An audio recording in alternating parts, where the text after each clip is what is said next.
될 수밖에 없는 날이 반드시 옵니다. 될 수밖에 없는 날이 반드시 옵니다. 이런 날이 속히 왔으면 좋겠어요. 35절, 36절입니다. 시작. 이스라엘 자손이 모세의 말대로 하여 애굽 사람에게 은금 패물과 의복을 구하매 여호와께서 애굽 사람에게 이스라엘 백성에게 은혜를 입히게 하사 그들이 구하는 대로 주게 하심으로 그들이 애굽 사람의 물품을 취하였더라. 아멘. 내가 원하는 대로 이제 물품을 취하게 되는 놀라운 역사가 나타나게 됐습니다. 아마 이스라엘 백성들은 이런 생각, 와, 살다 보니 이런 날이 다 있구나, 이런 생각이 아마 들었을 거예요. 방금 전까지만 해도, 얼마 전까지만 해도 지금 자기들을 억제하고 억압하고 고통을 주고 그랬던 사람들이 이제 굉장히 순한 양이 되어버렸어요. 그리고 이스라엘 백성들이 원하는 대로 은을 원하면 은을 주고 금을 원하면 금을 주고 폐물을 원하면 폐물을 주고 그냥 달라는 대로 다 주는 거예요. 여러분, 이런 일이 어떻게 있겠습니까? 생각만 해도 행복하지 않습니까? 우리 주변에 있는 사람들한테 막 달라 그러면 이 주변에 부자들이 많이 있잖아요, 그죠? 가고 집에 가고 달라 그러는데 막 다 주는 거예요. 그러면 여러분 상상만 해도 얼마나 신나겠어요, 그죠? 애들도 막 신날 거예요, 그죠? 옆집에 나를 괴롭혔던 개똥이, 소똥이, 말똥이 얘네들한테 가고 막 얘기하니까 막 주는 거예요. 그냥 다 주는 거예요. 얼마나 신나겠습니까? 야, 정말 살다 보니까 이런 날이 다 있구나, 이런 생각을 하게 됐을 겁니다. 시편 23편 5절에 보면 내 원수의 목전에서 내게 상을 베푸시고 이런 말씀이 있습니다. 하나님의 특기예요. 하나님은 원수의 목전에서 상을 베푸신다는 거예요. 여러분, 원수가 어떤 게 원수예요? 내가 미워하는 사람, 미워할 수밖에 없는 사람, 생각만 해도 미운 사람, 그리고 나하고 적대적인 관계에 있는 사람, 나를 괴롭히는 사람, 그죠? 눈에 가시 같은 사람, 이런 사람이 원수 아니겠어요? 그런데 하나님은 꼭 그 사람 앞에서 상을 베푸신다. 그러니까 원수라고 하는 것은 이미 내가 그 사람하고 관계가 안 좋았던 사람이죠. 상당히 관계가 깨져 있고 그리고 나에게 아픔을 일정한 기간 동안에 줬던 사람이에요. 근데 그 사람이 보는 가운데 상을 베푸신다. 이것이 하나님의 자녀의 축복이에요. 근데 하나님은 참 묘하죠. 원수가 없는 상태에서 상을 주면 얼마나 좋아요. 원수가 있는, 원수가 보는 앞에서 상을 줘. 사내립 같은 사내립, 그죠? 풍전등화입니다.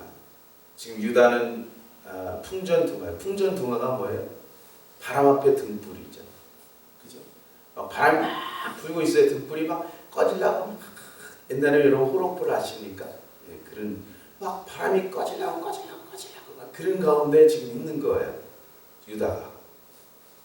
그래갖고 히스기야가 사내립이 보내준 랍사게를 통해서 준 그 편지를 하죠. 너희는 똥이나 먹고 오줌이나 마시고 이렇게 조롱하잖아요. 뭐라고 조롱합니까? 얼마나 심하게 조롱해요. 하나님, 이 히스기야가 말하는 그 하나님, 그 하나님은 아무것도 아니야. 그래서 막 하나님을 조롱하잖아요. 여러분, 우리가 참 괴로울 때가 우리가 믿고 있는 하나님을 조롱할 때, 그때 우리는 더 우리 자신이 힘들고 어려울 때보다 더 마음이 아프잖아요. 히스기야가 그 편지를 들고 하나님 앞에 가서 하나님 보시옵소서, 들으시옵소서, 하나님 보셨죠? 들으셨죠? 아니 이게 뭐예요? 도와주세요. 막 이렇게 기도하잖아요. 그죠? 하나님 앞에 막 기도하는데 하나님은 하룻밤에 사내립이 보는 가운데, 사내립만 살았어요. 생생한 생방송을 다 보는 거예요, 지금. 자기의 그 부하들이, 자기의 군인들이 18만 5천 명이 하룻밤에 송장이 되는 것을 생생하게 보는 거예요. 원수 앞에서 상을 베푸시고. 그리고 사내립은 어디로 고향으로 가서 부하들이 쳐서 죽입니다. 그렇게 비참한 인생을 마무리하게 되는 것입니다. 여러분, 이렇게 하나님을 대적하는 사람은요, 어느 날 갑자기 재앙이 오는 거예요. 그 재앙 옆에서 어쩔 수가 없는 것입니다. 바로가요 끝까지 버티다가 당해요. 끝까지 버텨요. 여러분, 사람들은 얼마나 어리석은지 몰라요. 하나님은 가만히 있잖아요. 하나님을 향해 삿대질하고 하나님을 원망하고 비방하고 하나님을 조롱하고 막 그래도 하나님은 가만히 있습니다. 참고 경고하고 경고하다가 하루아침에 닥치는 재앙 앞에 인간들은 속수무책. 여러분, 노아가 120년 동안 외쳤어요. 방주를 만들면서 뚝딱뚝딱. 여러분, 방주로 와야 됩니다. 곧 심판날이 옵니다. 120년 동안 했어요. 문 탁 닫혀버리고 그때부터는 하나님이 돌아다. 여러분, 이것이 바로 하나님. 여러분, 지금 어떤 때? 지금이 23시 59분입니다. 지금 그런 때. 평안하다, 안전하다 할 그때에 해산할 날이 곧 이른다. 갑자기 이르는 거예요. 갑자기. 준비된 게 아니에요. 근데 이미 하나님은 수없이 말씀하시고 그러다 하나님의 때가 되어버린다는 것이죠. 여러분, 9가지를 경고하셨어요. 9가지. 여러분, 바로가 9가지 경고를 들으면, 여러분, 우리 같으면은 그 정도면은요, 한두 번 경고 받으면 우리는 정신 바짝 차리잖아요. 어휴, 이거 보통이 아니다, 이거. 정신. 근데 이 바로가요, 버티고 나중에 자기 큰아들이 딱 죽고 그때 손을 탁 대요. 그러니까 막 애굽에 곡하는 소리가 막 들릴 거예요.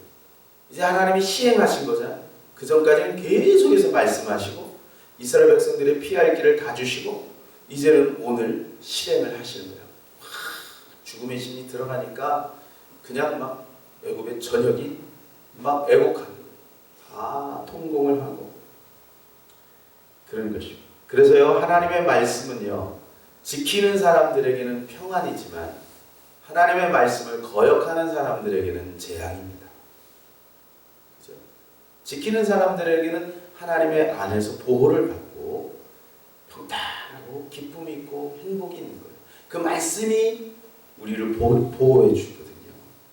그런데 그 말씀을 어기려고 하는 사람은 그럼 그 말씀이 거슬리는 거예요. 왜 사람들이 교회 안 나오는지 아세요? 거슬리는 거예요. 하나님 거슬리는 거예요. 그러니까 싫은 거예요. 하나님 없으면 내가 하고 싶은 대로 살 수 있잖아요. 거슬리는 거죠. 다가오는 재앙 앞에 어쩔 수가 없는 거죠. 여러분, 그래서 우리는요, 이 10가지 재앙까지 버텨야 됩니다. 그러니까 우리 이스라엘 백성들 입장에서 볼 때는 하나님이 계속해서 이 재앙을 통하여 이 애굽 사람들에게도 고통이지만 이스라엘 사람들에게도 고통인 거예요. 빨리 나가고 있으면 좋겠는데, 하루아침 빨리 나갔으면 좋겠는데 자꾸 딜레이되고. 이런 우리 하나님이 우리에게 주시는 축복도 마찬가지예요. 딜레이되고. 그러면요, 우리가 지쳐요. 왜 그러실까? 너무 지치고 힘들고 지치고 상한 내 영혼을, 여러분 이런 복음성가 있죠. 지치고 상하는 거예요. 그런데 여러분, 그 10가지 재앙을 딱 넘는 순간 놀라운 일이 벌어져요. 아니 이런 날이 온단 말인가? 와, 정말 놀라운. 주변에 있는 사람들이 이제 알아요. 야, 저 사람 될 수밖에 없는 사람이구나. 하나님의 축복 가운데로 들은 것. 순풍에 돛단 듯이 쫙 가게 되는 거예요. 여러분, 이것이 뭐냐면 마귀의 마지노선이에요. 여러분, 마귀의 마지노선이 있습니다. 마귀는요, 반드시 마지노선까지 끝까지 갑니다. 포기하지 않고. 근데 이 마지노선만 딱 넘으면 그때는요, 엄청난 축복이 기다리고 있다는 거죠. 우리에게 그러한 날이 반드시 올 것을 여러분 믿으시기 바랍니다. 반드시 그런 날입니다. 하나님이 역전의 명수예요. 참 참 하나님은 반전하는데 하나님은 기가 막힌 능력이 있어요. 그럼 반전 두 가지를 말씀을 드릴게요. 1969년도에 미 항공우주 나사죠. 나사에서 참 어떤 놀라운 것을 하나 발명하게 됩니다. 그것은 뭐냐면 우주 공간에 가면 진공 상태가 되잖아요. 그러니까 이 볼펜을 이렇게 쓰면 볼펜이 안 나와요. 중력에 의해서 볼펜 밑으로 해서 이게 볼펜이 이렇게 나오는 거잖아요. 그죠? 이해되시죠? 그죠? 그런데 진공 상태가 되니까 어때요? 볼펜이 안 나오는 거예요. 그래갖고 이 볼펜을 개발을 했어요. 그러니까 우주 공간에서도 글을 쓸 수 있는 볼펜을 개발을 한 거예요. 와, 너무 신나는 일이죠. 그래가지고 이제 러시아 우주원들하고 이제 막 야 우리는 이거 개발했다. 야 너무너무 우리는 개발했어. 그래서 막 막 이렇게 자랑을 막 하는 거야. 야 너희는 없지? 너희는 어떻게 쓰냐? 우주에 가서 그랬더니 우리 연필 쓰는데 우리 연필 쓰는데 얼마나 참 웃기잖아요, 그죠? 이게 뭐예요? 반전이에요, 반전. 우리가 굉장히 고통스럽고 힘들고 어렵고, 그죠? 세상 사람들은 뭔가를 막 이렇게 준비하고 있어, 발명했다 좋아하는데 이미 우리 안에 다 있어요. 이제 조금만 바꾸면 다 우리가 누릴 수 있는 거죠. 엄마를 부탁해 신경숙이라고 여러분 아세요? 이분이 1975년도에 고등학교에 이제 들어갔어요. 그러니까 여상이죠. 그러니까 쉽게 말해서 이제 지금 말하면 공장에서 일하기 위해서 다니는 여상. 이제 어떻게 이제 일을 하다가 일주일 동안 무슨 일이 있어가지고 이제 학교를 못 갔어요. 그리고 선생님 화가 나가지고 반성문을 쓰라 그랬어요. 근데 이제 어릴 때부터 이제 글재주가 있었던 것 같아요. 그런데 글을 막 이렇게 써가지고 20장을 무려 반성문을 썼어요. 선생님이 그걸 보고 감동을 먹은 거예요. 한 장 쓰기도 힘든데 20장을 썼어요. 20장. 그리고 자기가 어릴 때부터 자라가지고 지금까지 살았던 이야기가 쫙 기록이 되어 있는 거지.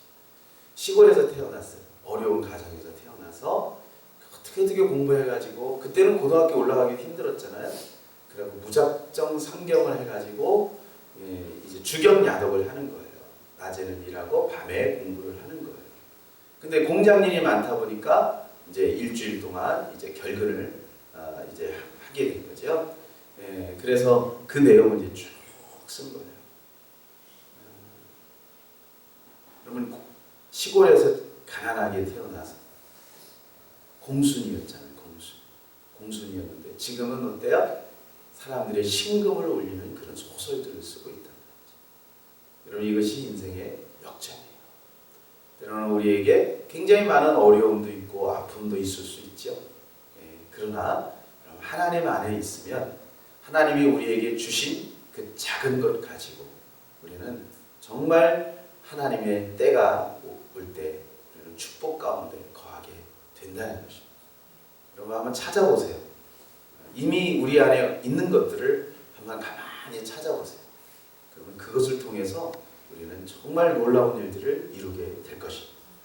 마귀의 마지노선, 여러분 두려워하지 마시고 끝까지 가시기 바랍니다. 돌아서는 마귀가 박수칩니다. 하나님은 안타까워하십니다. 그래서 마귀의 마지노선을 뛰어넘고 하나님이 될 수밖에 없는 그날을 우리가 누리는 그날이 반드시 오게 될 것을 믿으시기를 바랍니다. 말씀을 생각하면서 함께 기도하겠습니다. 살아계신 하나님 아버지 감사를 드립니다. 될 수밖에